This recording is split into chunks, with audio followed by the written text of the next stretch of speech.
Last time I had a rather ambitious idea of turning one of my saddest little corners of my garden into a tiny piece of Middle Earth. The wall was finally cleared and the fence received a slightly unexpected fantasy makeover.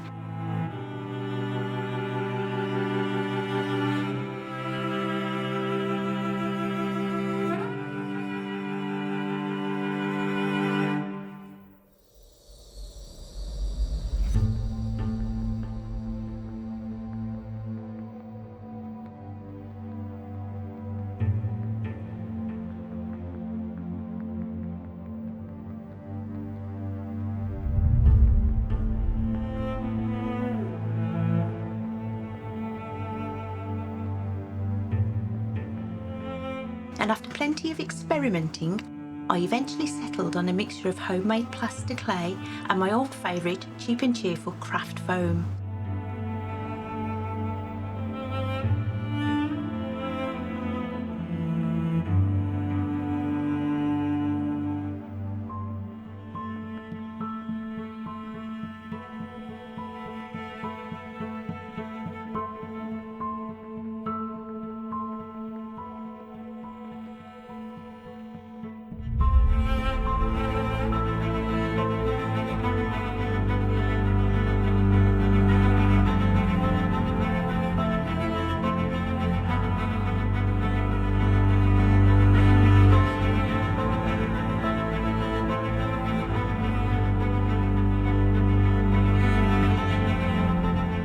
With my first house already completed, I carried on sculpting the next two using my homemade plaster clay.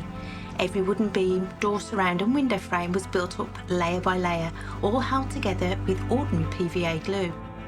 Wherever stone or brickwork was needed, I rolled in the texture before everything had a chance to dry.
The doors and decorative timber details were cut from craft foam on my laser cutter before carefully being textured with nothing more than a craft knife.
leaving everything to dry thoroughly, each house was painted before being protected with a couple of coats of concrete sealer, ready to face the British weather.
Were laser cut from craft card and filled with UV resin, giving them a lovely glass-like finish once cured.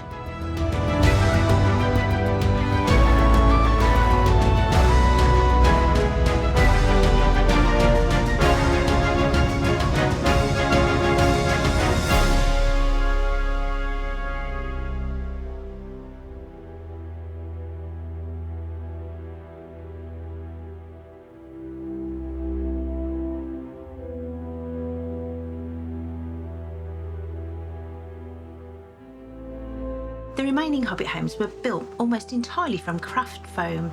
The fronts, doors and decorative details all came from thinner foam sheets, while the heavier structural beams were cut from thicker foam mat.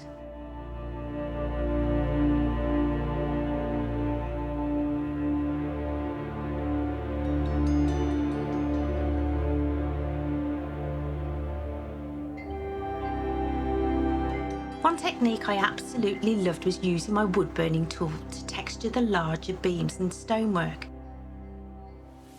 Now I should mention, this produces some rather unpleasant smoke, so every time I used it the window was open and my face mask went on. Probably not the most glamorous part of the build, but definitely the safest. The results though were worth it. The burnt texture gives the timber so much character that I'll definitely be using this technique again.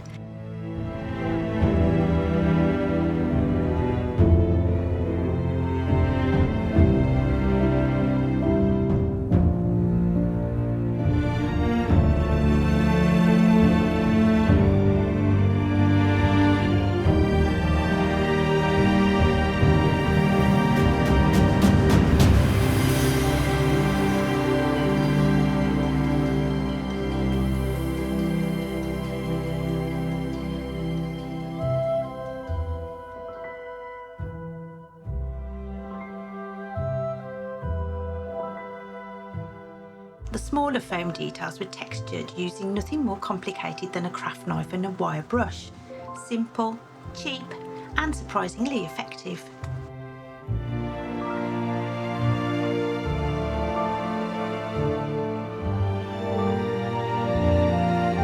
The chimney started life as ordinary foam board. Stonework was pressed in with texture rollers before the wood burner, craft knife, and even a humble biro were used to engrave the mortar lines.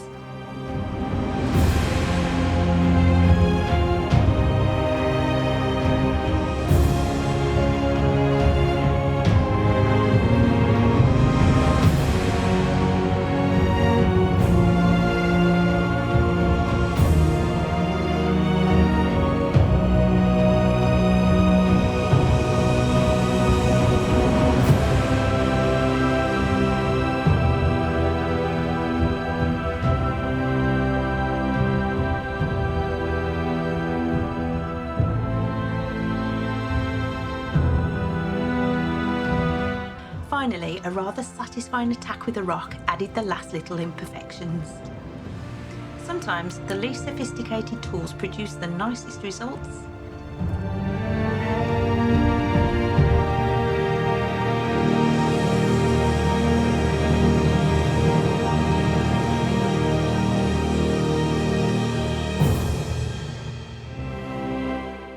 Each individual piece was given a base coat of acrylic paint before everything was assembled with super glue.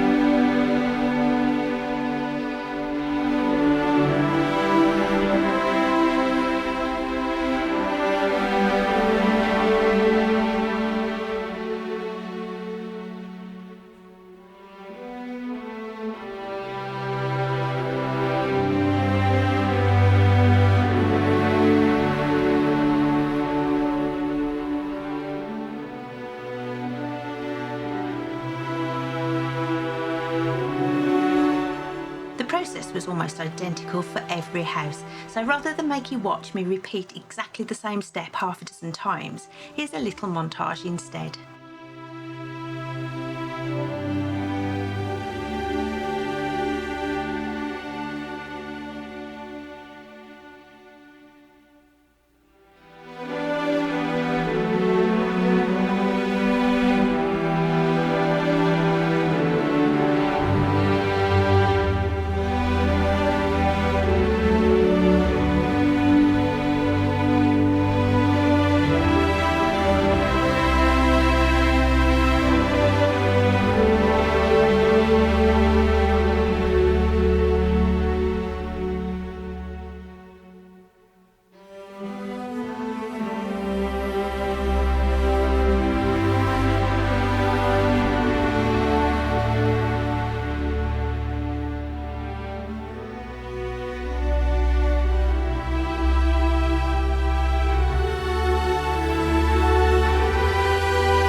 Once all the houses had reached this stage, I painted the finer details together, making life much easier.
don't simply float around on their own.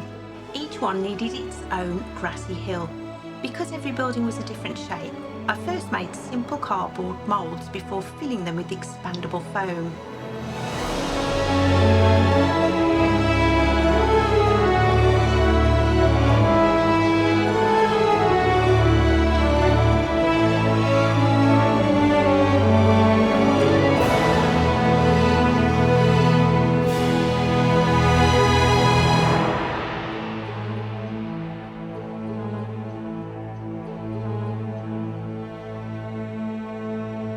Now this was enormous fun.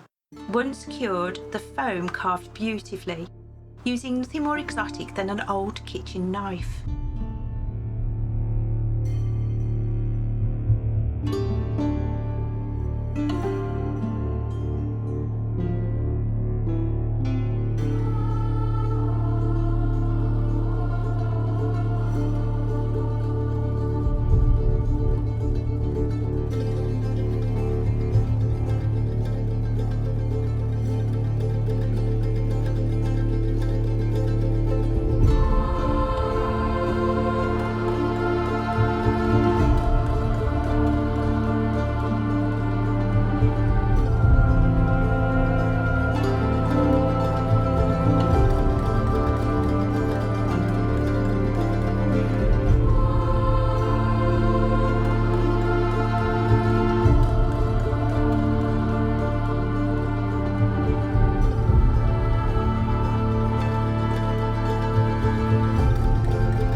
Although I did slightly underestimate how much expanding foam I needed.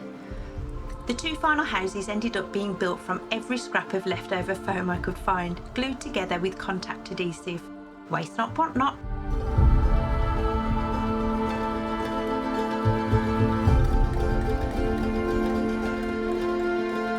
Once all the hills had been shaped, they were covered with faux grass, again using contact adhesive before each completed house was given its own base.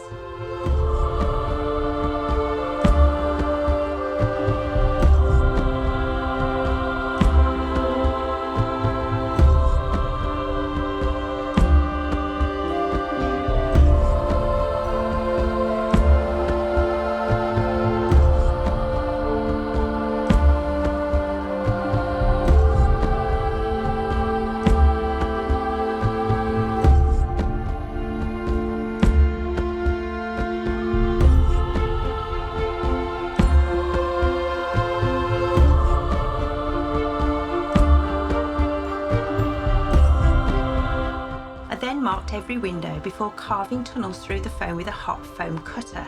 This will allow me to thread solar fairy lights through each building so every tiny window can shine.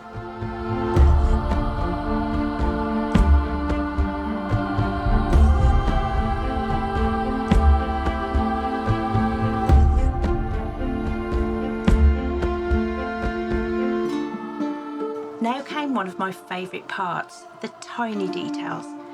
I found some miniature bonsai trees in Home Bargains that were almost the perfect scale. Then I disappeared into my rather alarming collection of craft supplies. The little trees I'd made a couple of years ago for my Hogwarts Legacy build finally found a new home instead of gathering dust on a shelf. Out came barrels, benches, lanterns, tiny chairs, flowers, shrubs, anything that looked as though a hobbit might actually own it. I even built a couple of little fences from matchsticks and paper-covered wire, which rather unexpectedly turned out to be much easier than using string.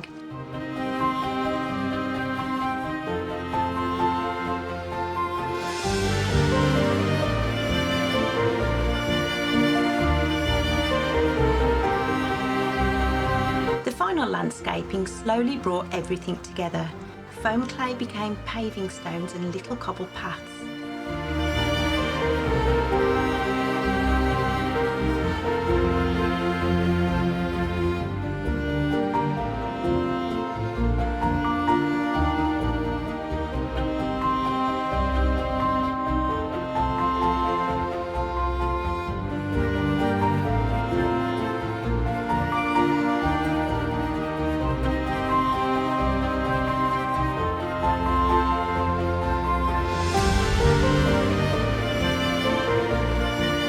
it was weathered with acrylic paints before layers of flock grass, crushed leaves, dried coffee grounds, sand and tiny foam steps blended each house naturally with its base.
Finally, the flowers and planting were added, bringing each little home to life.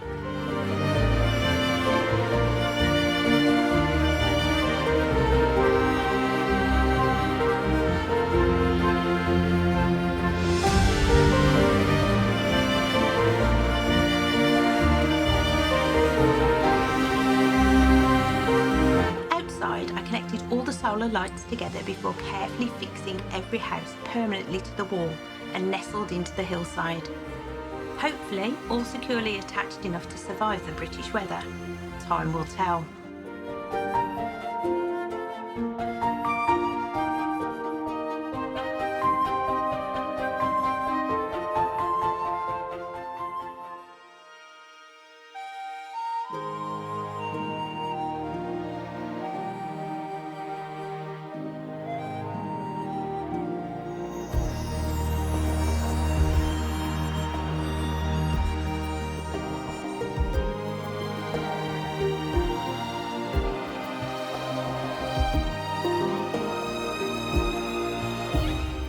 Standing back for the first time, I couldn't quite believe it. What had once been an unloved, forgotten wall was finally beginning to feel like a real little village, exactly as I'd imagined all those months ago.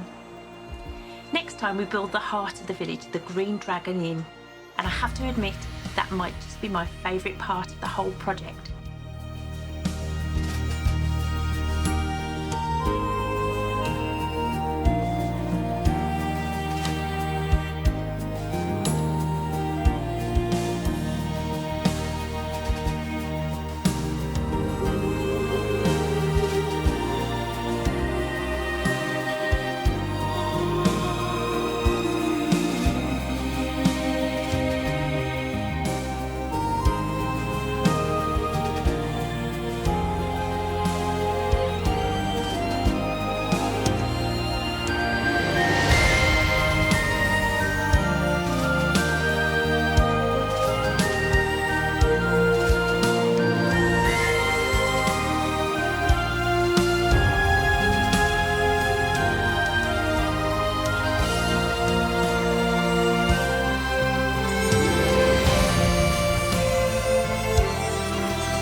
The whole village glows automatically as evening falls, and honestly, seeing the lights come on for the first time made the whole project suddenly feel alive. Thank you so much for watching, and I'll see you next time. Bye bye.